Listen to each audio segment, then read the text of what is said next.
કતારગામ વિસ્તારમાં cyber ક્રાઇમનું racket ઝડપાયું હતું, જેમાં 800 કરોડથી વધુના કૌભાંડ સામે આવ્યા બાદ આ ગુનામાં સંડોવાયેલા અને નાસ્તા ફરતા આરોપીઓ કે જેઓ વિરુદ્ધ LOC ઇસ્યુ કરાયું હોય તેઓને મુંબઈ એરપોર્ટથી સાયબર ક્રાઇમની ટીમે ઝડપી પાડ્યા છે. સુરત સાયબર ક્રાઇમની ટીમે કતારગામ વિસ્તારમાંથી સાયબર ક્રાઇમ આચરતી ટોળકીને ઝડપી પાડી મોબાઈલ ફોન, લેપટોપ, બેંકોના ચેકબુક, પાસબુક સહિત કબજે કરી હતી. સાયબર ક્રાઇમની ટીમે તપાસ કરતા આરોપીઓ 149 ખાતામાં આચરાયેલા સાયબર કૌભાંડના 800 કરોડથી વધુનું કૌભાંડ આચરાયું હતું. જે ગુનામાં નાસ્તા ફરતા અને LOC ઇસ્યુ થયેલા આરોપી એવા મૂળ બનાસકાંઠાનું અને હાલ અમદાવાદ નરોડા ખાતે રહેતા જતીન ઉર્ફે જોન રેપર વિનોદ ઠક્કર અને મહેસાણાનો તથા હાલ પાલ ખાતે રહેતા દીપક કુમાર મહેશ કુમાર ઠક્કરને મુંબઈ એરપોર્ટ પરથી સાયબર ક્રાઇમની ટીમે ઝડપી પાડ્યો છે.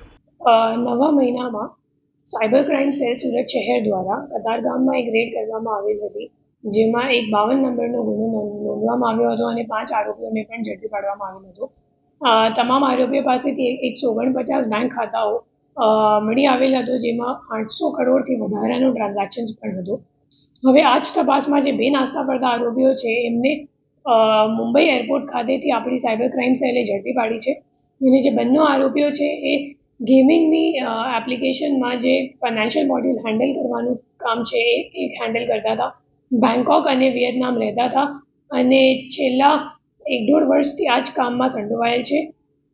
એમના પાસેથી અમે લોકોને 4 મોબાઈલ ફોન અને 2 લેપટોપ મળ્યું છે. આ તમામ ફોન અને લેપટોપની ચકાસણી કરતાં અમે લોકોને ખબર પડી કે એમની પાસે હજી 37 બેંક ખાતાઓનું ડિટેલ્સ છે અને એમાં જોતા 227 NCCRB કમ્પ્લેન્ટ્સ મળી આવેલ છે અને જેમાં જે ફ્રોડનો આંકડો છે એ 88 કરોડનું છે. ઝડપાયેલી ટોળકીના અગાઉ મિત શાહ, યશ શિંદે, ઋષિકેશ સપકાળે, નિલેશ સોલંકી અને પરેશ મોદીની પોલીસે ધરપકડ કરી હતી.